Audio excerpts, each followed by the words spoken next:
بسم اللہ الرحمن الرحیم۔ انبیاء علیہ کرام اور ان کے القابات۔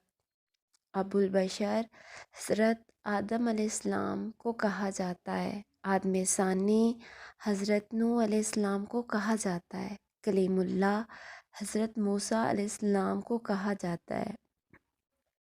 ابو الانبیاء خلیل اللہ حضرت ابراہیم علیہ السلام کو کہا جاتا ہے۔ ذلیل اللہ حضرت ابراہیم علیہ السلام کے بیٹے حضرت اسماعیل علیہ السلام کو کہا جاتا ہے۔ خطیب الانبیاء حضرت شعیب علیہ السلام کو کہا جاتا ہے۔ روح اللہ حضرت عیسیٰ علیہ السلام کو کہا جاتا ہے۔ خاتم النبیین رحمت العالمین حضرت محمد صلی اللہ علیہ وآلہ وسلم کو کہا جاتا ہے۔ صحابہ کرام اور ان کے القابات۔ صدیق اکبر حضرت ابوبکر صدیق رضی اللہ عنہ کو کہا جاتا ہے۔ فاروق اعظم حضرت عمر فاروق رضی اللہ عنہ کو کہا جاتا ہے۔ ذو النورین حضرت عثمان غنی رضی اللہ عنہ کو کہا جاتا ہے۔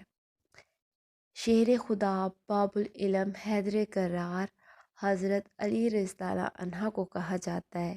سرداران جنت حضرت علی رضی اللہ عنہ اور حضرت فاطمہ الزہرا کے بیٹے حضرت امام حسن رضی اللہ عنہ اور حضرت امام حسین رضی اللہ عنہ کو کہا جاتا ہے۔